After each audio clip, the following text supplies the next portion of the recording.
sapagkat ang ating pakikibaka ay hindi laban sa laman at dugo, kundi laban sa mga pamunuan, laban sa mga kapangyarihan,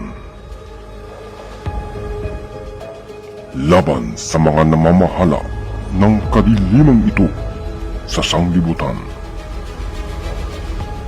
laban sa mga ukol sa espiritu ng kasamaan,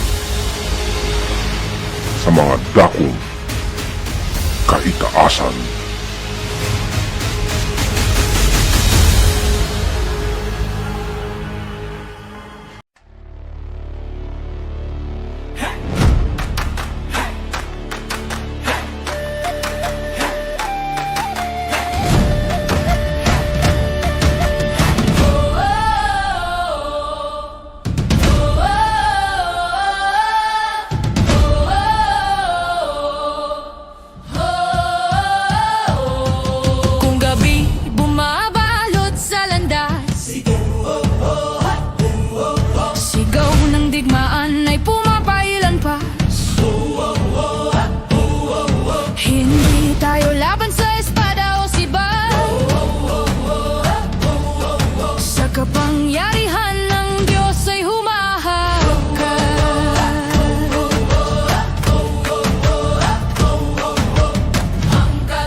Katotohanan at espiritu ang panlaban. Mga sandata ng tao ang susugong tunay. Kung ang salita ng Panginoon ang matalay, di tayo lumalaban sa laman at dugo, kundi sa espiritu na itinuturo. Sa pangalan ni Kristo na ating hari, tayo'y bumabangon. Papuri muli sa dilim, sa apoy na naglalagablab. Kilala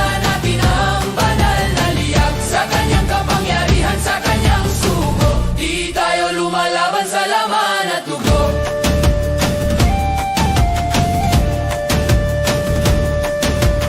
Sa mataas na lugar na di nakikita, laban ay mabagsik, matinding pakikibaka. Ngunit ang mga anghel ay laging nariyan, dahil ang kordero ng Diyos ay nagtagumpay na sa laban.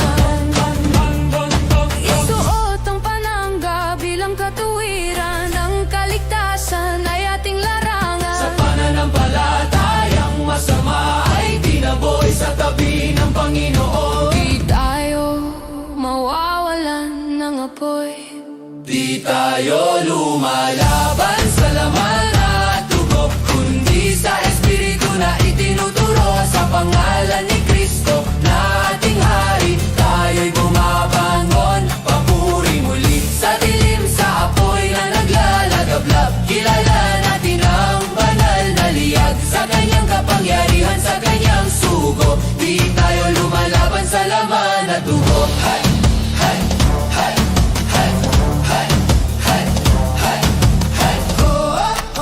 Itaas ang bandila ng Diyos, tagumpay ay lubos na lubos. Espiritu'y sumasakop sa tanikala, sa kanyang kaluwalhatian itinala. Di tayo lumalaban sa laman at dugo, kundi sa espiritu mula sa itaas. Itinuro sa pangalan ni Kristo na ating hari, tayo'y bumabangon. Papuri muli sa dilim, sa apoy na naglalagablab. Kilala natin ang banal na liyag, sa kanyang kapangyarihan, sa kanyang